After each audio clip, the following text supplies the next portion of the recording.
नमस्ते, welcome back to Indian Mom's Nest. इस video में आज हम बात करेंगे कि सी सेक्शन डिलीवरी के टाइम पे जो हमें इंटरनल स्टिचेस आते हैं उनकी केयर कैसे की जाए।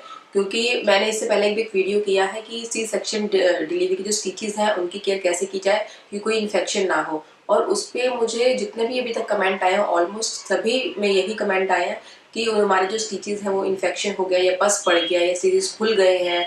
एक दो कमेंट तो ऐसे थे कि 2 या 3 बार स्टिचेस आए हैं। तो मैंने सोचा क्यों ना जो आउटर स्टिचेस हैं उसके साथ साथ इंटरनल स्टिचेस पे भी एक वीडियो किया जाए कि आपको इंटरनल स्टिचेस की केयर कैसे करनी है कि आपको इन्फेक्शन से आपको बचाया जा सके।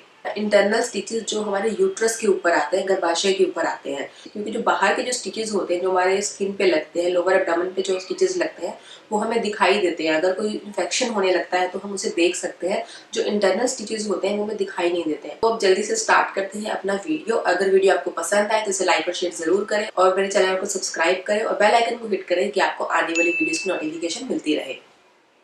तो जो इंटरनल स्टिचेस हैं, जहाँ पे हमें स्टिचेस आते हैं वहाँ पे जो मसल्स है उनका क्योर होना बहुत जरूरी है, क्योंकि इंटरनल स्टिचेस को क्योर होने में 6 महीने तक का टाइम लग जाता है। जो बाहर के जो स्टिचेस होते हैं वो हम 15 से 20 दिन बाद हम थोड़ा बेटर फील करने लगते हैं, तो हमें लगता है कि हम ठीक हो गए हैं। बट एक्चुअल में जो इंटरनल स्टिचेस होते हैं वो उनका क्योर होना बहुत जरूरी है और उन्हीं में ही ज्यादा टाइम लगता है। इसलिए आपको 6 महीने तक एटलीस्ट कोई भी आपको वेट नहीं उठाना है, कोई भी हैवी वेट जिससे आपके मसल्स पे आपको फील हो रहा है प्रेशर, वो आपको कोई वेट नहीं उठाना है। अगर हो सके तो 1 साल तक अवॉइड कीजिए, अगर नहीं तो कम से कम 6 महीने तक आपको कोई हैवी वेट नहीं उठाना है या ऐसा कोई काम आपको नहीं करना है जिससे मसल्स पर प्रेशर आए। हम जैसे थोड़ा भी रिकवर करने लगते हैं तो हमें लगता है कि हम ठीक हो गए हैं, तो हम फटाफट से जो भी काम है वो हम करने लग जाते हैं। बट हमें ध्यान नहीं रहता है कि मसल्स पर प्रेशर आ जाता है।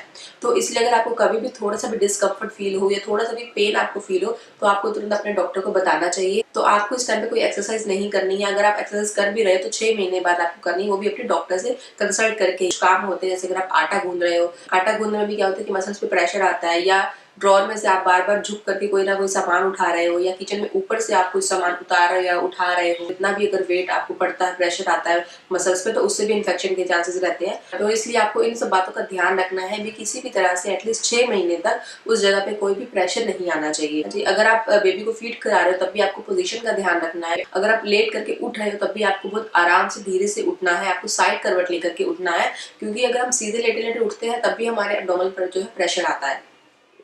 या आप उठ कर या आप नीचे खड़े हो रहे हैं तब भी आपको धीरे धीरे से खड़े होना है।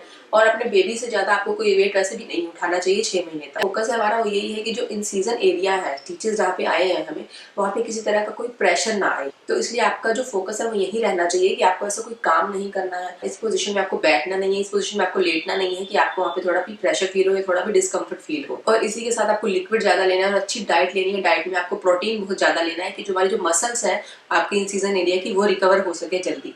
सी सेक्शन से रिलेटेड मैंने और भी वीडियोस किए हैं, आपको मेरे चैनल पे मिल जाएंगे, या आप ऊपर आई बटन पे क्लिक करके भी वीडियोस देख सकते हैं। और ये वीडियो आपको कैसी लगी हमें कमेंट करके जरूर बताएं। अगर आपकी कोई क्वेरी हो तब भी आप हमें कमेंट करके पूछ सकते हैं।